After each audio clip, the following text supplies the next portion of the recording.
This is ang sugilanon ng kabiguan ni Epifania. Hango sa kwentong The Sugilanon of Epifania's Heartbreak ni Ian Rosales Casocot. Dulang may isang yugto ni Alexandra May Cardoso. Handog sa inyo ng Group 7 and Group 8 ng Bachelor of Secondary Education major in English 2A. Mga tauhan, andong, malapit sa 30 taong gulang, malakas uminom. Gino, malapit sa 30 taong gulang, matalik na kaibigan ni Andong. Pedro, 20 taong gulang, musmus sa pag-ibig. Manang Karim, malapit sa 30 taong gulang, may-ari ng tindahan. Mga tauhan ng sugilanon.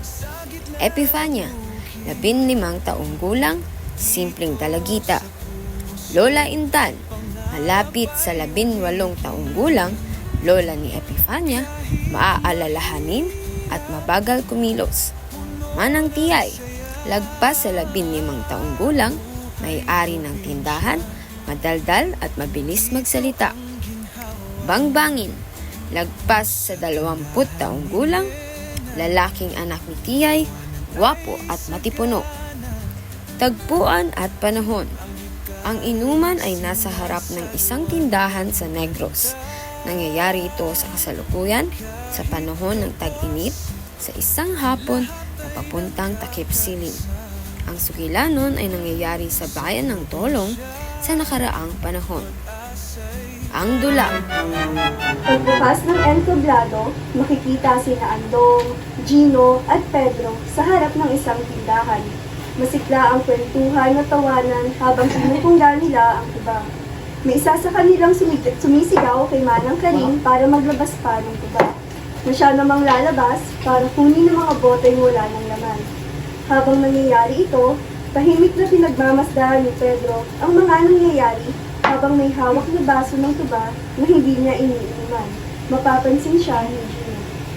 Hoy, Pedring! Naunsa man ka? Masyado kang tahimik dyan ah.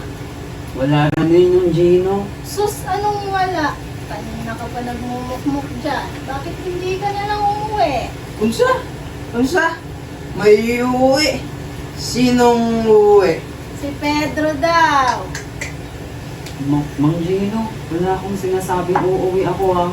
Ay, gano'n naman pala. Inumin mo na lang yung tuba. Sige na Dong, sige na. Kung ano man yung iniisip mo, iinom mo na lang yan. Titignan ni Pedro ang basong hawak niya at uubusin niya ang laman. Pastilaning bata. Oh, Pedro! Unsa na? Ikaw ko mo na ba? Yung alin mga Dong? Unsa'y problema nimo? Wala nga. Sus, anong wala? Hindi yan wala. Ano? Mag-aaral ba yan? Pera? O babae? Kukuha si Pedro ng tuba at iinom.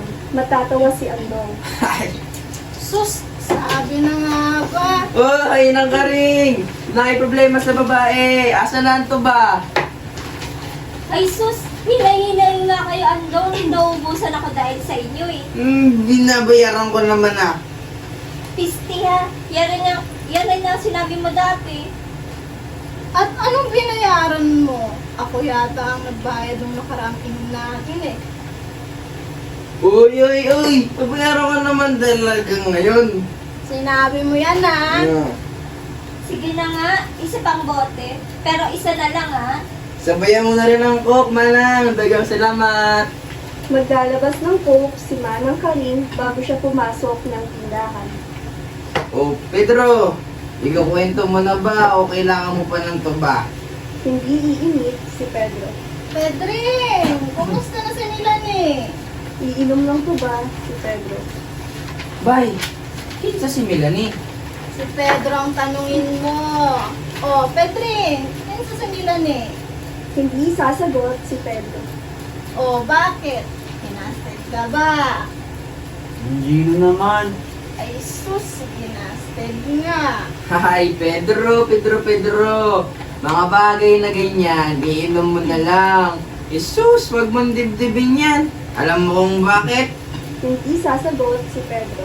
Tanungin mo ako kung bakit. Bakit? Tanawa! Yung alin? Yan! Yang punong manggang yan. Kita mo ba? Titingin ang lahat sa puno ng mangga. Matatawa si Gino. Lalabas si Manang Karing ng tindahan. Oo, nga naman. Alalahanin mo yung punong yan. May kukwento kami sa'yo. Sus Mariosep Andong, ayan na naman kayo sa kwentong lasing mo. Lasing? Sinong lasing? Hindi pa ako lasing ha. Siya yata ang lasing eh. Kung si Epifania na naman to. Si Pepanya nga. Bakit? Sino ba si Epifania? Agidong, wag mo nang alamin. Sus, nang karing naman eh. Gino alam ko na yung style nyo ni Andong. Anong style na? Gusto lang naman namin tulungan si Pedro ah. Bakit ba? Kinsa man na si Epifania? Isa siyang babaeng katulad mo, Pedro. Unsa? Umibig rin siya at nabigo rin siya. Parang ikaw. Hindi na naman eh. Ito. Makinig ka sa amin, Pedro. Ito ang sugilano ng kabiguan ni Epifania. Ay sus, bahala na mo diha. Nung bata pa ako, maraming kinakwento yung lola ko tungkol sa panahong Buglas pa ang pangalan ng Negros. Sa timog ng Buglas, matatagpuan ang bayan ng Tolong. Doon lumaki si Epifania. Si Epifania, isa siyang dalagitang simple sa itsura. Pero may kakaibang pagdami.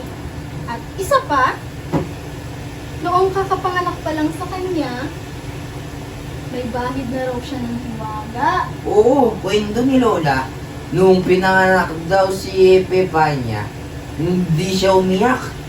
Pati raw mismo si Bebang, ang nanay niya, hindi sumigaw nung nanganganak siya dahil sa sakit. Parang di siya nahirapan. Tapos, noong 10 taong gulang na si Epifania, nawala raw si Bebang. Namatay? Dili, nawala. Nawala? Oo, nawala. Manong, hindi naman pwedeng mawala ng ganun lang. Pedro, yun naalala ko sa kwento ni Lola sa akin eh. Isang araw ko no, nagwawali sa labas ng bahay si Bebang. Maya-maya, tinawag siya ni Intan, yung lola ni Epifania.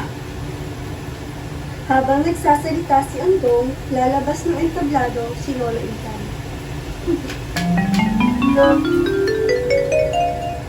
Bebang! Bebang anak! Pero wala raw sumagot. Paglabas niya, wala nang tao. Nakita na lang daw niya yung bakya ni Bebang sa tapat ng isang puno. Sa pagkakaalala ko, Andong, kinuha si Bebang ng engkanto. Ay, Mao, kay gwapo man ang nanay ni Epifania.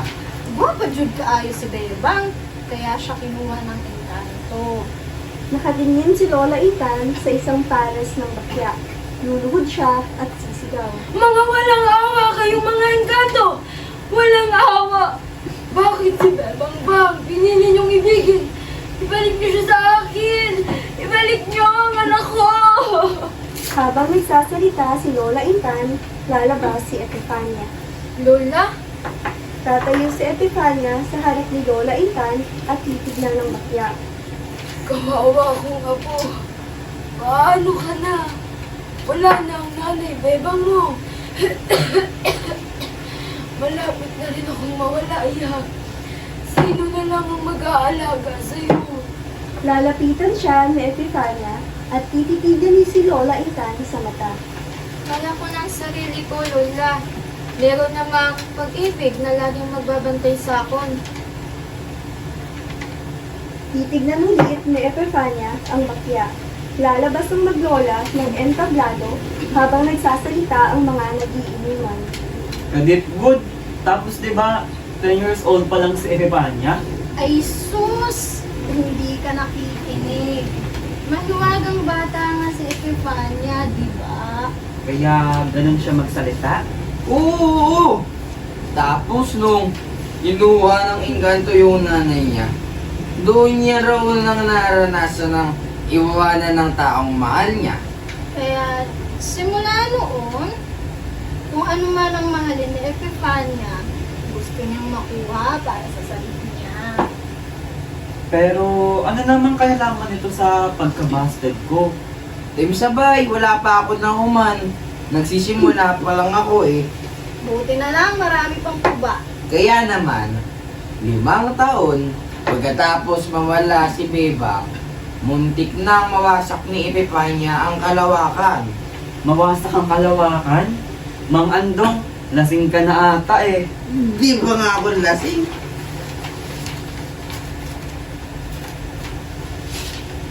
Eh, paano naman mawawasak ng isang 15 anyos na dalagitang tagatulong ang buong kalawakan? Inga ni Pedro. Pamati ha? Sa kabilang bahagi ng entablado, papasok si Lola Intan. Maning! Apo! Kunin mo nga ang sisidlan ng gas. Papasok si Epifania na may dalang maliit na lalagyan ng gas at lalapitan si Lola Intan. Lola, Ay, halika iha. Nasinsilyo ako rito. Ay, pagdali diha. Baka magsara pa si nanay tiyay mo. Kailangan natin ng ilaw ngayong gabi. opo, Lola. Time sa. Kung buglas pang pangalan ng Negros, nangyari to bago dumating yung mga conquistadores? Oo! Eh, paanong may 3 piso na? At tindahan? At gas? Eh, niloloko nyo ata akong dalawa eh. Pedro, ano mo na magkwento kami? Maintindihan mo rin pag natapos namin ang kwento. Asan na ako? Oo! Naglalakad si Epifania papunta ng tindahan, dala ang sisidlan ng gas. Maayo! Walang sasagot. Bibili po sana ako ng gas kay Manang Tiyay. Wala pa rin sasagot. Naglalakad si Epifania paalis. Lalabas naman si Bambangin galing sa tindahan. Wala dito si Nanay Tiyay. Pumunta siya sa susunod na baryo para magkonsulta sa manok ng mananagaan. Pagkakita ni Epifania kay Bambangin, natitiligan siya. Pero malapit na ang gabi at kailangan ko talaga yung gaas. Sandali, ano bang pangalan mo? Ha? Pangalan ko? Epifania. Ano? Epifania. Saglit, nakatahimik. Sino ka nga pala? Parang ngayon lang kita nakita dito sa lugar namin eh. Anak ako ni Nanay Tiyay. Matagal-tagal na akong hindi nakakabalik dito eh. Kakauwi ko lang galing sa isang mahabang biyahe. Pinuntahan ko ang 7 kagarinhalian sa kalibutan. Bangbangin ang tawag nila sa akin. Bangbangin? Ay, bang pangalan naman ng bangbangin? Bakit? Kakaibang pangalan din naman ng Epifania. Kailangan ko pa rin ng gaas. Totoo, binigyan ako ni Lola ng 3 sensilyo para mapumutong mga maliliit na lalagyan. Pero, yung nanay ko, papagalitan ako nun eh. Pero sige na lang, bubuksan ko ang tindahan niya. Pero ngayon ko lang gagawin to ah. Di ako papayag na wala kayong ilaw ng lola mo ngayong gabi. Kukunin ni Bambangin kay Epifania ang sisidlan at ang 3 piso bago lumabas ng entablado. Sabay nito, lang may makukulay na ilaw na lalabas sa langit at titingala ang mga nagtutulungan. Pedro, nakikita mo ba ang nakikita ako? Yung alin, Mang Gino? Tanawa! Makulay ang langit, kulay pula. May pagka-orange din at pink.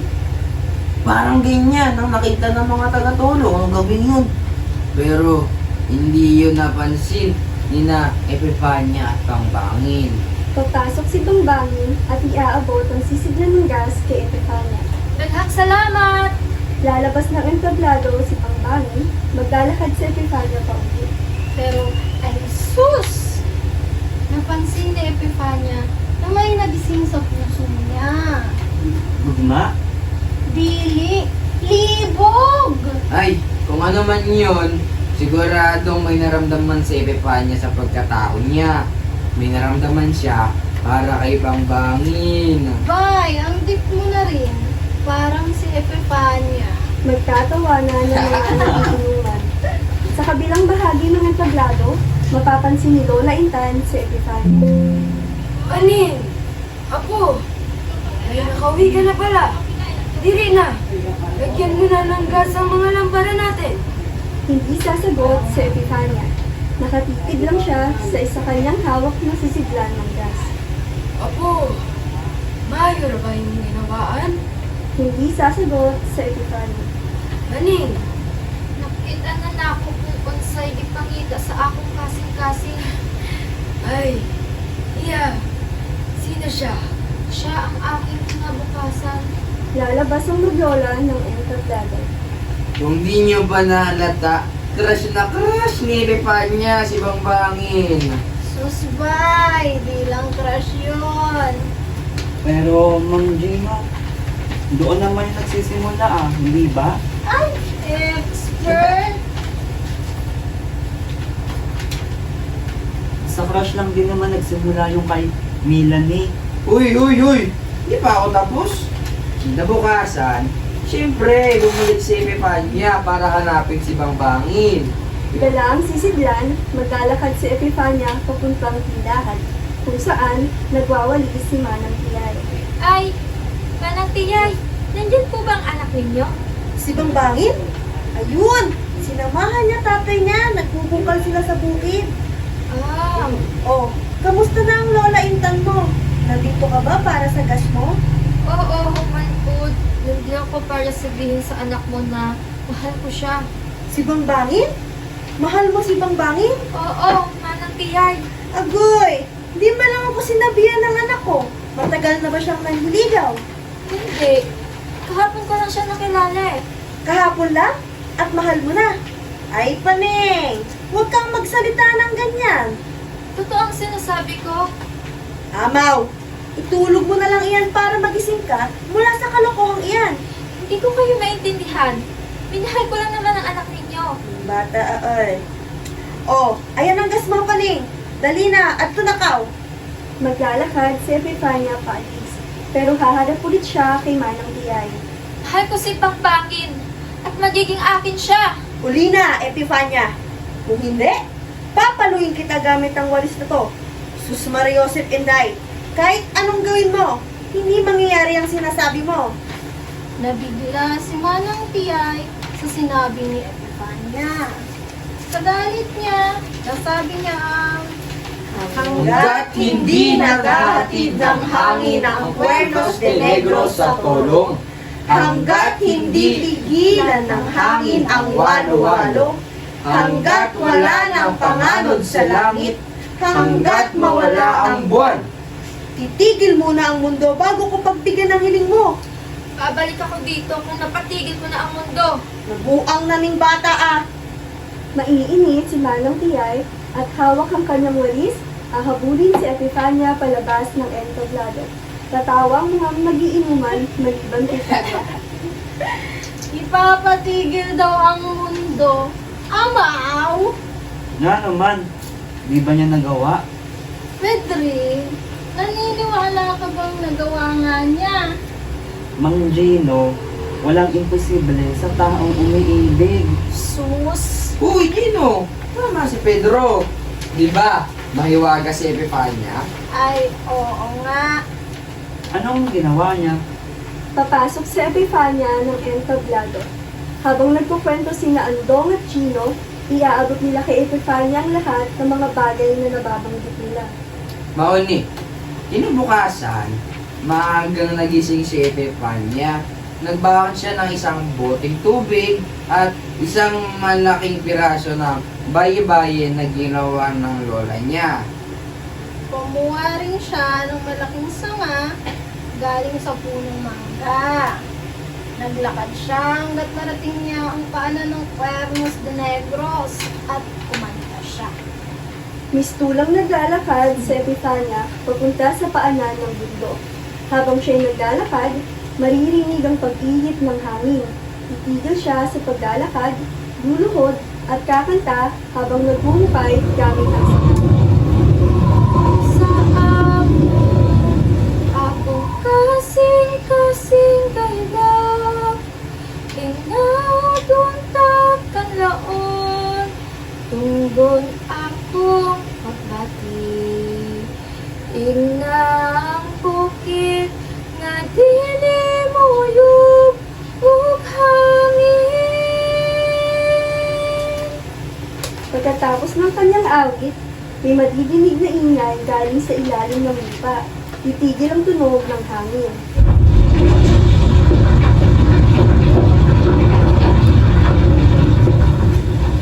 Nagtaka ang mga tulong bakit nawala ang hangin. Pero hindi nila ito pinansin masyado. Sabi nila sa isa't isa, mubalik di hapon ang hangin. Base gonya, or base gugma. Pero ay sus, lumipas ang buong araw, hindi naman bumalik ang hangin. Parang naiinitan na rin ako ngayon. Hubog na kanong. Yawa, dili lagi ko hubog. Mang Andong, di po kayong kausap ko. Papasok ng entablado si Manang Tiyay. Pinapaypaya ng sarili niya. Maglalakad si Epifania papunta sa kanya habang pinupunasan ang tumatagakpak na pawis. Manang Tiyay! Nagawa ko ng sinabi mo. Wala nang hangin galang sa Puertas de Negros. At mahal ko si Bangbangin. Hindi sasagot si Manang Tiyay at papasok lang siya sa kanyang tindahan. Sa kabilang bahagi ng entablado, papasok si Lola Intan na pinapaypayan ng sarili. Lalapitan siya ni Epifania. Oning! Apo! Oh, bakit ngayon ka lang? Saan ka ba nang galing, Iha? Jesus Mariosep! Kainit ngayon, hindi ba? Tutulog na ako, Lola. Ah, ganun ba? O sige. Ay, Iha! Magpalit ka muna ng damit bago ka matulog. At baka magkasakit ka, ah?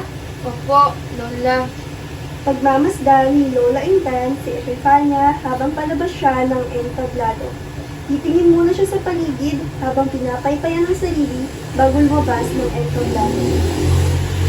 Ba't di pinagbigyan ni Manang Tiyay si Elefania? Eh, nagawa naman yun ni niya. Ito, Jude, kadong nasa Epifania ang dahilan ng pag-init sa tulong. Bakit naman hindi Mang Gino? Wala man din imposible sa taong nahigugma, hindi ba? Sus! Bakit? Sumuko na ba si Elefania? Sa tingin mo, Pedro, Sa palagay ko, hindi. hindi nga siya sumuko. Kinabukasan, maaga siyang umalis ng bahay. Pero bago siya umalis, namulot siya ng mga dahon ng mangga at nakiusap sa kanya si Lola Intan. Papasok si Epifania ng entablado. Lalapitan niya ang puno ng mangga at puputulin ang mga nahulog na dahon. Papasok si Lola Intan ng entablado at makikita niya si Epifania na dinudurog ang mga dahong hawak niya. Oning! Apo! Ano ba yung ginagawa mo, Iha?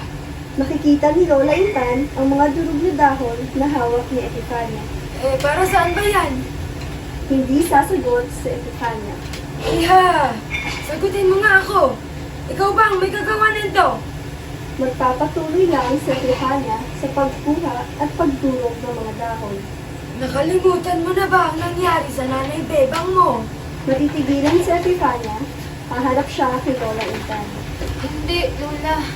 At dahil doon, mas lalo kong kailangan gawin ito. Magsisimula si Epifania na maglakad paalis. Titigilan siya ni Lola Intan. Pagpuyo dira, paning! Wala na ang hangin at halos hindi na tayo makahinga. Eh, baka kung ano pa ang mangyari kung magpapadala ka sa mga nararamdaman ng puso mo, Iha. Hindi ulit sasagot si Epifania, ngunit maglalakad lang siya paalis. Titigilan ulit siya ni Lola Intan. Eh, baka magaya ka sa nanay bebang mo. Itutulak ni Epifania si Lola Intan. Matitigilan silang pareho. Pero tutuloy si Epifania sa pag-alis. Tititigan ni Lola Intan si Epifania bago lumabas ng entablado. Pero, ay sus! Di nakinig si Epifania. Tinuloy pa rin niya yung pagpunta niya sa tabing dagat. May dala siyang dinurog na mga dahon ng mangga. Tapos hinawakan niya ng ganito. Tapos kumanta siya.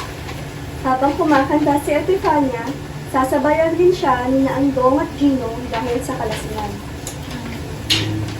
Dito sa amo, akong kasing-kasing dahilan, tinawag tataw mayo, tumugon akong pagbati. Tingnan mga hangin sa tibuok kalibutan, nga dili mo nung pagulan.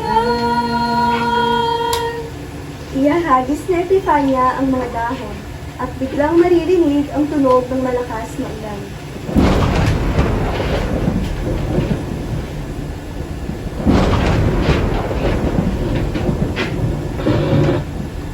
Pagkahagis ni Epifania sa punong dahon, dumating ang walwal. Walang tigil ang malakas na ulan, pero mainit pa dahil wala pa rin hangin. Umuulan nga, no? Ay hala, murag ang lagi. Papakiramdaman ng mga nagiinuman kung umaambon nga. Papasok sa entablado si Manang Tiyay. Napapansin rin ang kaguluhang nangyayari. Tanawa, ikaw yata ang lasing eh. Hindi ako lasing. Sabi ng mga taga-tulong, Sila, unto. Nainsulto natin siya dahil marami sa atin ang hindi naniniwala sa kanya. kaya nagmakaawa ang mga taga-tulong kay Kantaon. Kanlaon, karuyami, sa imo lang kami sumasamba. Ikaw ang Ginoo namo. Papalakpak si Gino. Yuyuko si Andong, uupo at iinom ng tuba. Maglalakad si Epifania papunta kay Manang Tiyay. Anong tiyay?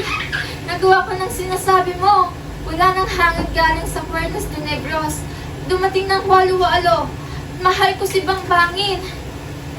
Hindi papansinin ni Manang Tiyay si Epifania. Maglalakad si Epifania papuntang kabilang bahagi ng entablado. Lola Intan? Walang sasagot. Lola? Lola? Asa pa? Walang sagot. Lalabas si Epifania ng entablado habang hinahanap si Lola Intan. Naunsa si Lola Intan. Ha? Si Lola Intan? Adto nawala. Oo, alam ko. Nakasabi mo lang. Pero anong nangyari sa kanya? Huwag mo nang intindihin, Pedro. Paano na si Estefania? Gamay na lang dong. Basta huwag ka masyadong sumabat. Kinabukasan, hindi na lumayo si Epifania sa kanilang bahay. Papasok si Epifania na may dalang hawak na lumang lata. Aabutan siya ni Andong ng mga tiyot ng ugat.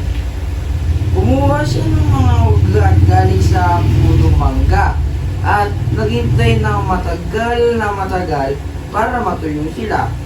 Ilalagay ni Epifania ang mga ugat sa loob ng lata. Kukuha ng 2 bato at sisindihan ng mga ugat. Mapapalot ng usok ang entablado. Dito sa amo, akong kasing-kasing layla, langan sang kagalayapan, dundon akong pagbati. Inang mga panganod na wala na sila, aron mas muinit ang adlaw. Mawawala ang usok at biglang liliwanag ang entablado. Bay, ang init nga. Hindi ka ba naiinitan? Bubugara ka pa'y hinawala ang panganod sa langit. Kaya wala nang tumakip sa sikat ng araw. Kahit gabi na, may araw pa rin. Maglalakad si Epifania papunta kay Manang Tiyay. Bata wala ka kabalo sa imong gipabuhat. Kabalo ko, anang tiyay. Wala nang hangin galing sa Puertos de Negros. Dumating na ang walo-walo. Wala nang pumutigil sa sikat ng araw. At mahal ko si Bangbangin. Aalis si Manang Tiyay at maglalakad si Epifania pauwi. Lola Intan, Walang sasagot. Kinabukasan, tahimik ang buong tulong. Nasa bahay na lang ang mga tao. Naghanap si Epifania ng prutas sa punong mangga nila. Nakahanap siya ng isa na sakto ang bilog. Kinuha niya ito. Tapos, dinala niya to kung saan sumisikat pa rin ang liwanag ng buwan. Nakatingin sa Epifania sa langit. Na makita niya ang buwan, hahawakan niya ang mangga at aawit. Sasabayan siya ni Pedro sa pagkanta. dito sa ano, ako kasing-kasing kailan, ilaw punta mayari, tungkol ako pagkati, ang bulan na mawala na siya, parang nakabago ng dagat. Magiginig ang tunog ng tubig baha. Tuluyang naglaho ang buwan. Dahil dito, tumaas ang dagat at binaha ang buong tulong. Magkakagulo ang lahat. Maglalakad si Epifania papunta kay Manang Tiyay. At habang nagsisitakbuhan yung mga tao papunta sa matataas na lugar, si Epifania naglalakad lang. Kahit na parang gumuguho na ang mundo sa paligid niya, naglakad siya papunta kay Manang Tiyay. Lalabas si Manang Tiyay kasama si Bangbangi. Pagkakita niya kay Epifania, itutulak niya si Bangbangi papunta sa kanya. Ayan! Pagkuyog mo pa ni! Basta itigil mo na ang lahat ng ito! Magtititigan sina Epifania at Bangbangi. Lalapit si Epifania kay Bangbangi. Pero wala akong debate para sa inyo. Saglit nakatahimikan. Patuloy ang gulo sa paligid. Ano? Wala siyang nararamdaman para kay Epifania. Wala talaga? Wala. Walang sasabihin si Epifania. Iiyak siya. Sabay pipiliting yakapin si Bangbangi. Kakala si Bangbangi sa yakap ni Epifania. Wala akong damdamin para sa iyo, Epifania. Sabay sa pag-iyak ni Epifania ay ang pagtigil ng gulo sa paligid. Hihina ang sikat ng araw, titigil ang ulan, at iihip ulit ang hangin. Tatahimik ang lahat, mawawala si Epifania, pero makikita ang isang mangga sa lugar niya. Tumigil ang kaguluhan? Asan na si Epifania? Bumalik sa dati ang lahat. At ikituwa naman ito ng mga tagatulong. Nagsibaligan sila sa kanilang mga bahay. Kahit na muntik na mag-iba ang mundo dahil kay Epifania, hindi ito natuloy. Saglit na katahimikan. Tapos na ba? Walang sasagot. Pero, paano yung Yung puno. Lalapitan ni Bangbangi ng mangga. Papasok si Lola Intan ng entablado.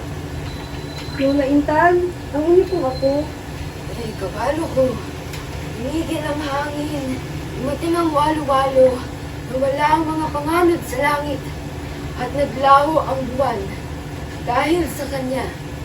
Dahil minahal ka niya. Kukunin ni Lola Intan ng mangga. Sinubukan ko siyang pigilan. Pero, paano ka naman mapipigilan ng damdamin niya? At ngayon, wala na siya. Kaya ng nanay niya, nawala rin siya dahil sa pag-ibig at hiwaga. Iaabot ni Lola Intan kay Bangbangi ng mangga. Kainin mo yan, iho. Po, Kainin mo ang mangga. Ay, pagkatapos, danin mo ang puto. bakit huwag mo ito kakainin? Pagkatapos ng lahat ng ginawa ni Epifania para sa iyo, sigurado ako, yan ang hiling niya. Lalabas si Lola Intan ng entablado. Habang palabas ng entablado si Bangbangi, babalatan niya ang mangga at kakainin. At sabi ng lola ko, ayan, yung punong manggang yan. Yan si Epifania. Saglit na katahimikan. Talaga mang andong? Magtatawanan sina Andong at Gino. Nganong gapang tawaman mo? Pedri, naniniwala ka talaga? Abay, oo naman. Nga naman. Ayan o. Ayan ang punong mangga. Ayan si Epifania. Siyempre maniniwala ako. Mas lasing pa yata siya sa akin eh. Talagang maniniwala ka, Pedro. Bakit naman hindi? Naniniwala ka na nangyari ang lahat ng yun. Dahil lang sa putong manggang yan. Oo nga. At alam ko na kung bakit nito ka nakwento sa akin. Nga naman. Babalikan ko si Melanie. Susubukan ko ulit. Liligawan ko siya ulit. Ay nako, Pedro. Pedro, hindi yun yung gusto namin sabihin sa'yo. Ikaw, Pedro, bata ka pa. Ang mga bagay tulad ng pag-ibig, sa edad mo yan. Ang pahaba lang yan ng inuman. Huwag mo muna masyadong seryosohin. Alam mo kung bakit? Ikaw, Gino. Alam mo kung bakit? Alam ko kung bakit. Ikaw, alam mo kung bakit. Ako, alam ko kung bakit. Kasi baka maging punong mangga ako. Magtatawanan ng lahat. Tatagay silang lahat ng tuba maliban kay Pedro. Matitigilan siya ng ilang saglit habang masayang umiinom ang iba. Pilit siyang ngingiti at iinom ng tuba.